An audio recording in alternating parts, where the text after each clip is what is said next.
Yo everybody, and welcome back to another episode of Let's Play Steins Gate 0. The panic was threatening to make me lose control. Where did he go, Mayuri? Daro, did you find her? I asked Daro to stay behind and call all her friends and people she knew. Rokuin, the thing is, what's wrong? The phones aren't picking up. I called Mayuri a bunch of times too, but it looks like she turned off her phone.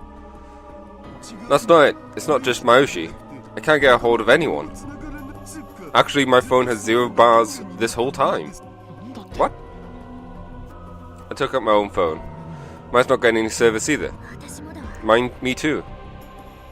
The laptop has never suffered from bad signal before.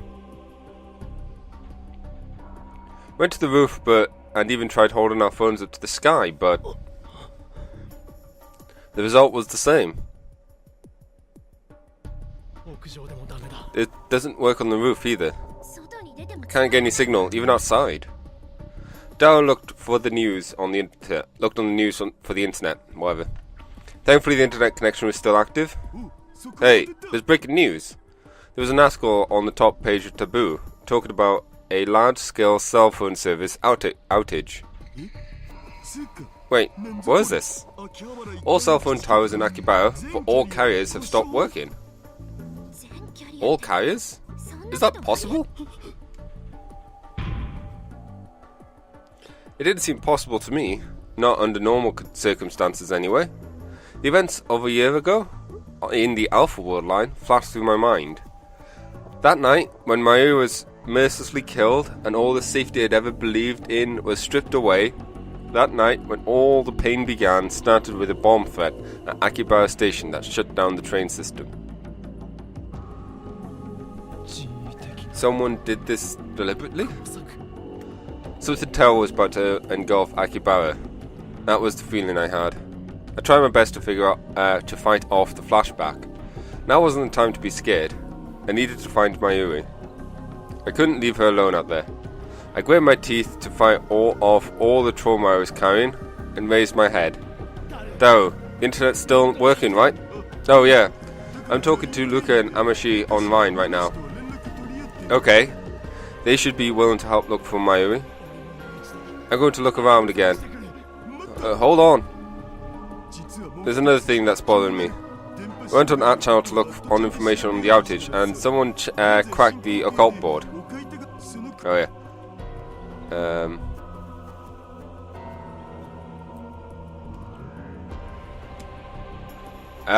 I did this like 10 minutes or so. I had to redo it for reasons, but I remember this popped up. Cracking, a term that used to describe actions such as illegally accessing a network-linked computer or modifying its data. Often confused with hacking, but originally hacking was described as using and investigating a piece of software. Cracking, however, refers to malicious, unauthorized activity. Most of the time when the term hacking is used by the media, this is what they actually mean. And the one doing the cracking is, well, Luck. Daro brought up the channel page on his screen for me to see. I wonder why it could possibly matter, but decided to take a look anyway. What? Solari's neighbor? That was the nickname I'd used to make contact with Kurigohan and Kamehameha. What's going on? I decided to leave the explanation for later, and I clicked on the thread. It was all comments by a single person.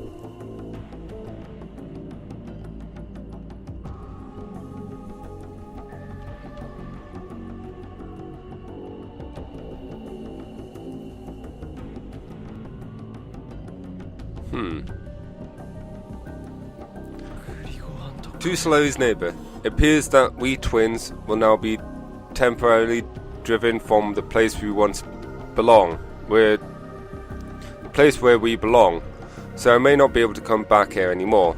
Our Father, in heaven, has developed a way to force open our most secret places. Now we should become good children, His children, who cannot tell lies. And thus we will be forced to tell Him the secrets of controlling time. And where those secrets lie. It is a great sorrow to me that I cannot protect these secrets. I'd hoped we could be good friends, but this is probably goodbye. So, lastly, I'd like to pass a message to the person I respect the most. I always regarded myself as an essentially ordinary intellect. Tell her that she was always the person I wanted to be. Tell her that she was the real Amadeus. The first comment had gone up an hour ago. After it was just an endless string of meaningless numbers and letters. What's this supposed to mean? Maho was looking at the screen from this side and evidently sensed that something was amiss from the text. I answered her. Amadeus. This is the Amadeus Krisu. Something happened to Krisu. This was some kind of message. She was trying to contact me with it. A secret to controlling time. That's the time machine? Information about the time machine leaked to someone? Wait, how did Amadeus know about the time machine? Did he tell her, Ocarine? Did I? I don't think I told her when I was a tester, but I didn't think I told her when I was a tester. There's no time to think about that now. Herjo, can you access Amadeus? It's against the rules, but I guess now it's not the time to worry about that, is it? Ashida, can I use your computer? Mao took Dao's seat and used his computer to access the Brain Science Institute's computers. She put in her ID, Celeri, and her password. She pushed the enter key, but Amadeus didn't appear. This isn't what usually happens. What's going on? Confused, she typed a series of commands into the PC with the speed that rivaled Dao's. But no matter what she did, the Amadeus program didn't appear on her screen. When she finished accessing every server at the Institute, she stared at the computer and bit her lip. What's going on here? This is just impossible. What happened? It's gone. Amadeus program and all the memory data. It's gone. Just like the message from Kurigohan and Kamehameha. Dao, hack it. Not just the Brain Science Institute, force open every bit of data Victor Condera has. Everything from servers to individual PCs. Herjo, help me, please. Right. But the answer was the same. Not only the Amadeus Krisu, but the Maho as well. I'm going to assume those are the twins. That was referenced in the post. But the Maho as well were nowhere to be found in the Victor Condera servers. There were no traces of them. Their very existence had been erased. Did they move them to somewhere else? That's impossible. The only person with that level of administrative privileges for the admin system is Dr. Leanskin. Dr. Leeskin. My mind flashed back to the message from Kurigohan and Kamehameha.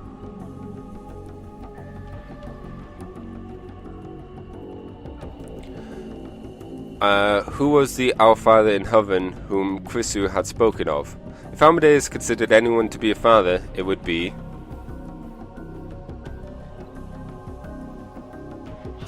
No way, did Dr. Leanskin do it? Don't make assumptions like that. It's a lot more likely that his ID and password got cracked. Is there any way to get a hold of Dr. Leanskin?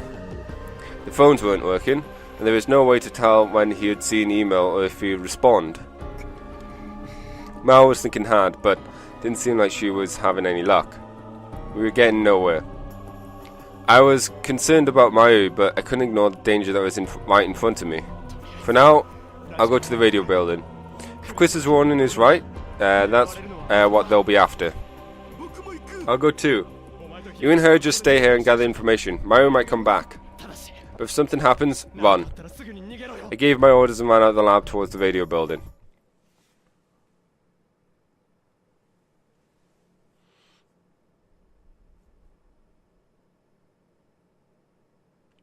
Suza hit the play button on her smartphone video display. The video was heavily compressed and covered in static, but she recognized the person that appeared. It was a face she'd known her whole life, a face that had been with her both in her past and her present. The man who she still remembered holding her up in the air as a child was probably about 35 in the video.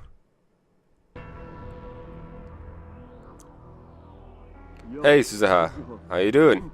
It's Daddy, and it's the year 2025. I'm really sorry to dump all this on you. Really, forgive me, please. If you've seen this video, that means you and Mayushi have found another path to Steins. In other words, the plan's moved to the next phase. You might be angry and wondering why I didn't tell you all this from the start, but it wasn't that I didn't, it's that I couldn't. In the world line you originally set up from, I never planned the operation that I'm about to describe. You'll probably already noticed, but the choice you and Mayushi had just made has changed the world line a little. In other words, I'm a different Hashida Itaru than the one in your world line. But Suza, please don't get the wrong idea. No matter what world line I'm in, I love my daughter. By the way, which daddy is more handsome? Daru is clearly the best character. Started weightlifting lately. Huh? Daru, stop screwing around and explain the mission. That's right. We all know you give up in a week. Stop wasting her time. Smaho and Ferris. We won't have time to record now. Come on, don't wash me. So anyway, let me get to the real reason I'm sending you this message. I'm about to share with you the details of Operation Alquilia.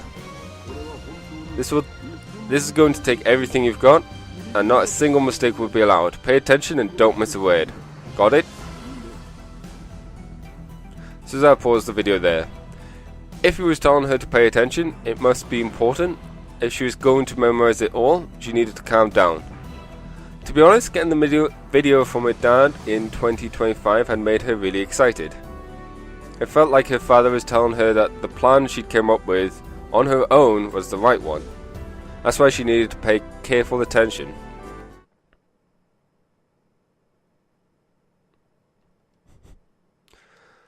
Mayu's face just looks adorable there. Mayu was standing by herself, typing something into her phone as fast as she could. When the video had arrived, she told Mayu that they may have to leave for the past today. There must have been some reason the video was sent today at this time. That's how it seemed to Suzaha. What are you doing? Oh, Suzu. How's it going? Were you going to leave today? I'm about to check the mission parameters. I see. So, if we leave today, Moshi's gonna go missing, right? I don't want to worry anyone, so I want to write a message to Mom and Dad and all my friends. I hope you've got time to at least tell Uncle Ocarine in person. Should be done going over the mission and decided on a course of action by sunset, probably. I wrote a message to Ocarine too, so it's okay. Just a message? Yeah. Mary smiled and nodded. There was no more tears in her eyes, but you could still see wet lines drawn down her soft pink cheeks. It's kind of embarrassing.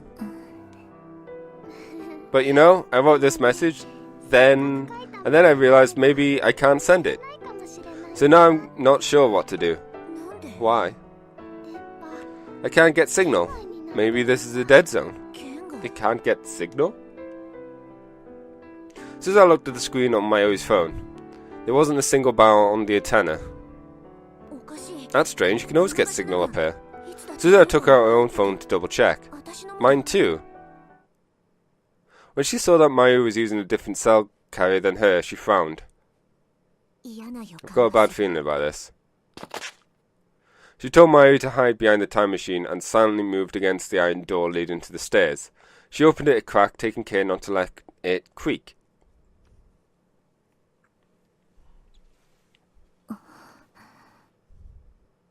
She looked inside the building. It was as quiet as ever.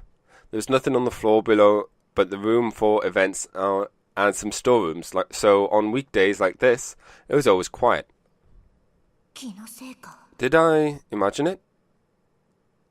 She tilted her head sideways as she softly tried to close the door.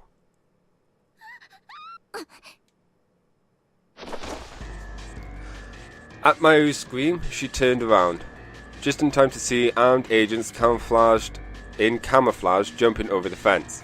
One of them had grabbed Mayuri. He climbed up the walls? Suza deeply regretted her mistake. She was well aware that someone could try and come up the walls. The video from her dad had made her so excited she'd lowered her guard. There were about 30 men, all carrying small assault rifles. With Mayuri as the hostage, Suza couldn't do anything. Drop your gun and get to the ground, hands on top of your head.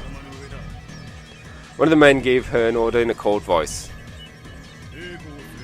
Resist, and we can't guarantee this girl's safety.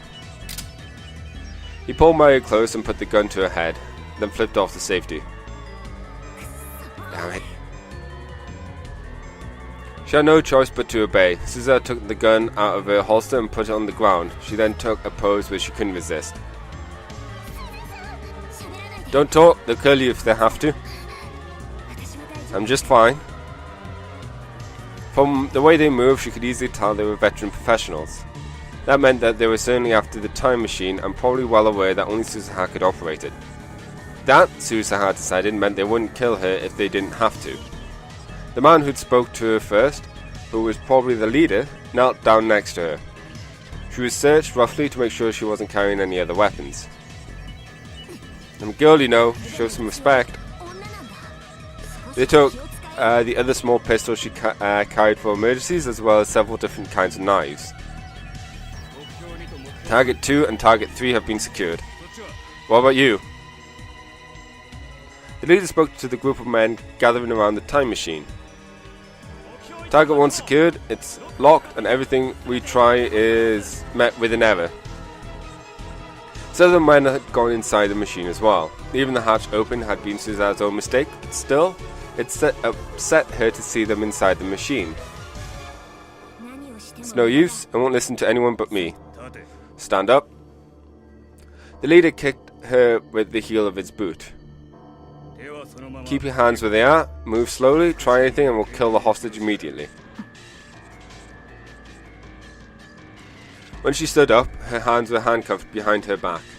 They were then prodded from behind to move to the next to the machine. Biometrics, isn't it? That's right. But you can't copy my veins or fingerprints. Turn off my hand and rip it out my eyeball won't work either. Security systems in the year 2036 aren't that easily fooled. The men in the camo seemed aware of everything she said. None of them seemed surprised or irritated. Where's the professor? The leader asked the man who was pointing the gun at Mayuri. He's on his way. Target 1 is only useful if Target 2 is with it. Tell him it's impossible without brainwashing. Suza gritted her teeth when she heard the word brainwashing. She had seen many of her friends in Valkyrie undergo this cruel procedure, then sent back as spies before turning into vegetables. The leader turned towards Suzaha. You know what happens when you're brainwashed, I believe. The professor doesn't use drugs, he alters your brain directly. I think it would be smarter just to help us. What do you think? The professor? Where'd she come from? An old doctor with that name had led a brainwashing team that had attempted to destroy Valkyrie. Suza had hated him more than anyone else. They hadn't used drugs either.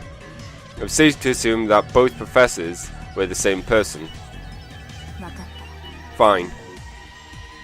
She nodded. I'll help you, but I can't do it like this. Suza jangled the cuffs behind her back. We'll take off the handcuffs, but if you resist, the girl dies. There was still a gun pointed at Mayuri's head. Even if she tried to resist, it would be impossible to save Mayu from this many professional soldiers. When she went inside the cockpit, she used her biometrics to bypass the lock and brought up the control console. Lights came on all around the machine, and she could hear a low rumbling. Okay, get out and investigate the rest. I think you're going to be able to understand it, but sure. As soon as I left the cockpit, the leader turned his gaze towards a particular cluster of the men, which seemed to be engineers. That was the moment she was waiting for. Her hand had wandered below the console for just a moment when she left the cockpit. She had some hidden knives there.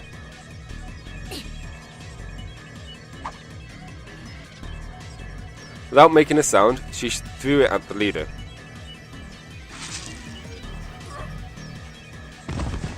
The knife pierced his throat, and he went down so quickly he hadn't even had time to scream.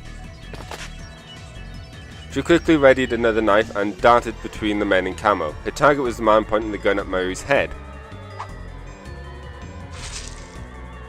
She dropped her hips low to the ground. In an instant, she moved behind him and slit his throat. Blood poured out onto an astonished Mayuri, but there was no time to worry about her. She grabbed the rifle and fired a few shots to force them to the ground, then grabbed Mayuri's hand and ran behind the machine. The plan had gone well so far, but she had seriously underestimated how well trained these men were. The second command quickly moved to the front and worked to re-establish control. All she had was a knife and the gun she'd stolen, and she needed to protect Mayuri, a non-combatant. She was still facing more than 25 active enemies. Whatever the right way to get out of this was, she couldn't find it. The time machine was still active. She couldn't escape because she couldn't leave it here. One of the men fired several rounds towards her, which bounced off the side of the machine. And then Mayuri's head flew back, as if she'd been struck.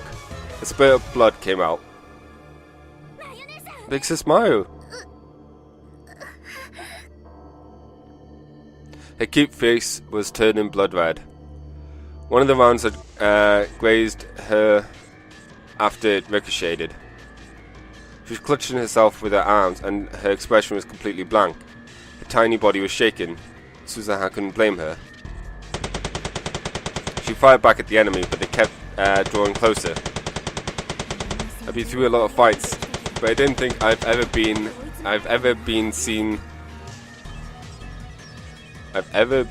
seen things this get bad. The time machine's maintenance hatch was right in front of her. When she saw that there, she visualized her last option in her mind. If I open that, I could blow the machine up from within. If she did that, all her plans would be ruined. The path to Steinsgate will be forever closed. But that didn't mean she was cold-blooded enough to sacrifice Mayuri here. If the world lines were going to converge, maybe Mayuri wouldn't die here at all. But what her father had said during the video message bothered her.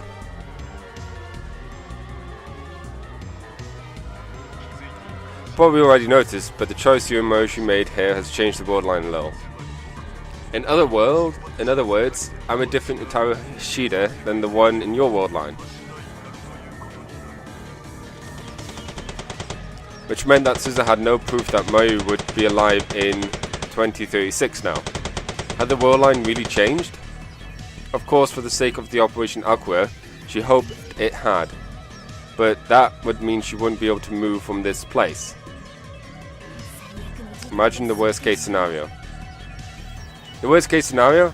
That would be these men taking the time machine. It could turn the world line into something even worse than the one Suzuha had experienced. It might become a world line where not only Mayuri's life wasn't safe, but Daru's wasn't either. If that was going to happen, she had to make her choice fast.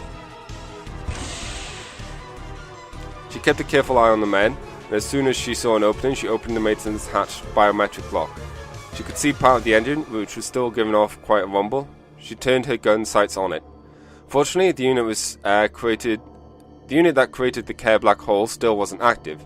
Even if she blew up the machine here, the probability won't cause serious damage to the space-time continuum. She As soon as she saw that, she went to pull the trigger.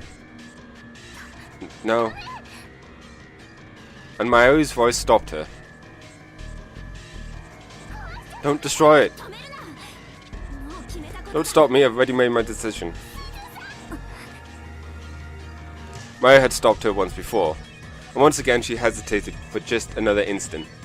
On the battlefield, that instant can decide your fate. She took a quick look around again, and then she froze. Mixed in the men in the camo was a girl in a dark motorcycle suit and helmet. Huh? Kagari? Was it Kagari who had leaked this place's location to them? She was well aware of Kagari's abilities after the two battles. If she wasn't completely in control of herself, then she'd be killed instantly. She talked to herself. I have to give up my own... I have to give up on my own survival. How many would she have to take with her in order to give Mayuri a chance to escape? Right now, the only thing that she could afford to think about was getting Mayuri back to Okabe Minato. But just when she'd made her decision, she felt Kagari staring at her, or more precisely, the blood dripping down from Mayuri's forehead. And just after that, Kagari did something she hadn't expected at all. What did you do to Mami? What did you do to Mami? There was a scream. No, it was the howl of an enraged beast. And then the slaughter began.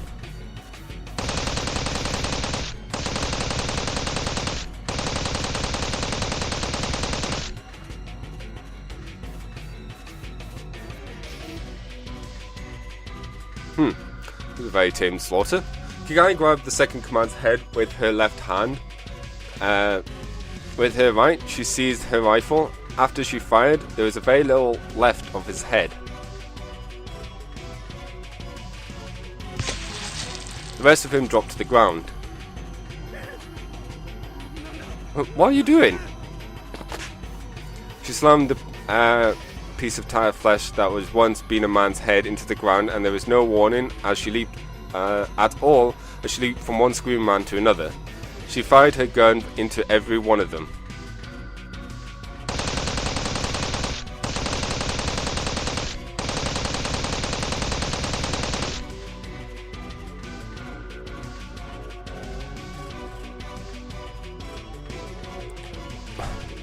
What did you do? Even when her targets were already soaked in the sea of blood, she kept firing until their limbs were blown apart into unrecognizable rags. Some of them tried shooting her to protect themselves, but no matter where she was struck, Kagari didn't even flinch.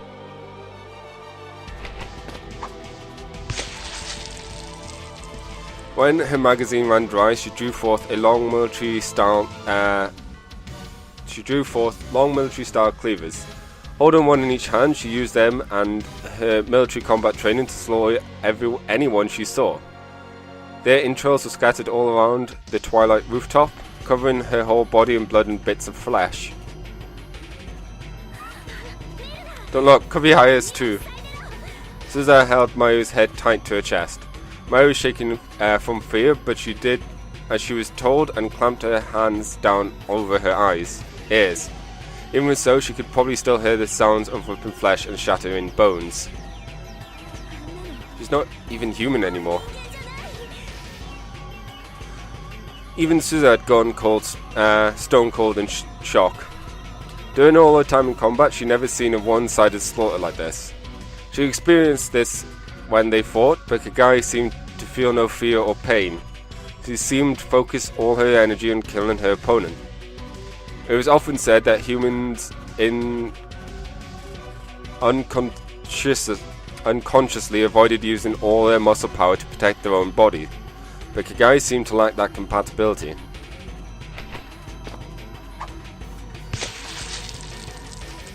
Just now, she stabbed a man who turned to run from her in the. Just now, she stabbed a man who turned to run from her in the back, then tossed his huge body to the ground with only a single arm. Then she kicked his stomach from below and ruptured his organs, killing him. So surround her and fire. There's just one girl. Get around to the right. The right. Finally, after several, perhaps a dozen or more, of the men had been killed, what remained of the squad started to scream orders to one another.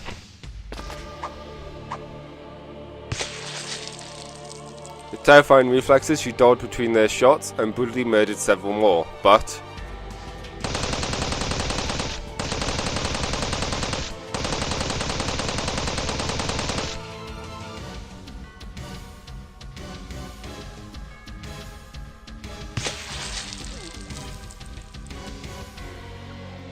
at last a hail of gunfire struck her left hand, and the knife she was holding fell to the floor. No, that wasn't it.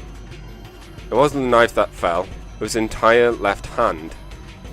The shock caused her body to stagger a bit back. Now fire! Someone screamed in a voice that lacked any of the pride and bravery soldiers supposed to possess. Several more bullets dug into her body. Parts of the motorcycle suit ripped open and the helmet cracked. Blood that was clearly her own, but not that of the men she'd killed, began to pour out. Alas, she fell into a pile of corpses. Okay. They must have thought they finally had her. One of the survivors pointed his gun down to finish her, and just as he was about to pull the trigger,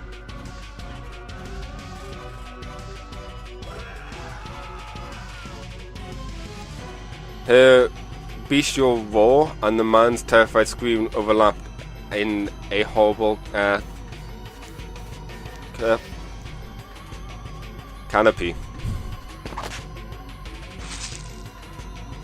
She forced herself to leap up and brought the back of the remaining cleaver down on his arm, knocking him back. An instant later, the knife slit his throat and ended his life. Retreat! The survivors began to flee in terror. So that could have potentially helped.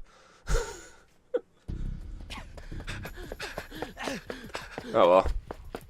It's okay, don't panic. There's still time. There's nothing to worry about. Suza's just fine, and before long Maya will show up at the lab like nothing happened.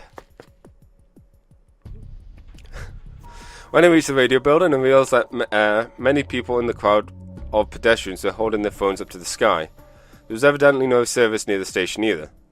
I took a moment to catch my breath as I looked up at the radio building. I could hear what sounded like a distant explosion. It wasn't just one. The explosions were coming in a series. Several of the people around me were glancing at the surroundings, confused by the unfamiliar sounds. And then I realized. That was gunfire. I remember the sounds I heard during the battle between Seren's rounders and the Russian military. The sounds were coming from the roof of the radio building. Had I not made it in time? I ran into the radio building. For some reason, the elevator was under maintenance and turned off. I had no choice but to take the stairs. My heart was pounding so fast that I thought it would burst, as I tripped several times due to how tense I was. I stumbled again and again on the stairs. How many times had I come up these stairs feeling like this? Cursing my lack of endurance, I headed for the top floor. When I got to the 7th floor, I ran into someone I had hoped I wouldn't see. My guess that I'd run into them was right. I wish I wasn't, but... Dr. Leanskin. Hello, Nintaro. I didn't expect to see you here so early. Dr. Leanskin seemed perturbed when he saw my face. What are you doing here? Calm down for a moment? We can't talk when you're out of breath like that, can we? What are you doing here? What happened to Amadeus? The sampling test I asked you to perform ended 6 months ago. I can't tell you that. That was his answer. Even though Amadeus had disappeared, Linskin was extremely calm. There was no sign of him trying to deal with that problem, and instead of being in his office, he was here. That was all I needed to know. So the message Chris sent me was true, wasn't it? The father that she spoke of was Linskin after all. What happened to Chrisu and Maho? You're trying to analyze the memory data to extract the information in the time machine, aren't you? Well, that's a surprise. Chrisu told you all that? I thought I was keeping an eye on her. I wonder when she did it. Linskin seemed truly shocked, which meant he hadn't noticed that Chrisu was an channeler, or that she'd spoken to me there. I like how that was a determining factor on getting the upper hand on the end. Well, I don't know if it's the upper hand, but information from the enemy. And then Linskin took out a gun and pointed it at me. Seems you learned a little too much. Just who are you? A scientist? But science isn't a charity, you see. Are you aware of the American civilian intelligence company called Strategic Focus? Strategic Focus Force? The American company? Stratford? I read about them on a conspiracy theory website. I remember reading that they acquired top secret information on Russian ballistic missiles that even the CIA couldn't get, and then sold it. The result was the destruction of the CIA's reputation, and at the same time a total reorganization of much of Russia's military strategy.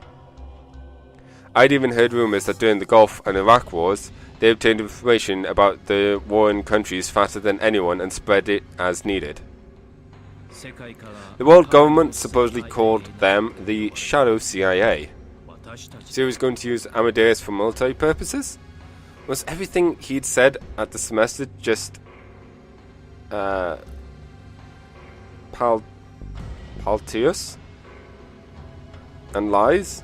Well, I don't think I'm the one who's important. Well, I don't think I'm the one who's important here, am I? Anyway, Nintaro, I heard something from Katsumi. You have the new encephalitis too, don't you? In fact, you seem to know something about how it works. That's very interesting. Would you be willing to offer that information to me? All you have to do is undergo a simple procedure, and I'll be happy to hire you as my assistant. For some reason, my whole body broke out into goosebumps at the word procedure.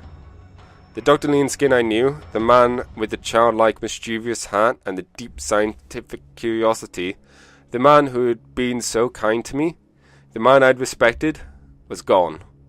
In his place was a cruel scientific fundamentalist who thought nothing of human lives or hearts as he pointed a gun at me. Or was this who he truly was? Suddenly he seemed like a terrifying unknown. How about it? He took a step towards me, and then another fierce gunfight broke out above. Linskin clicked his tongue at the sound. He glanced towards the stairs. Why am I hearing gunfire? I told them so many times to handle this peacefully.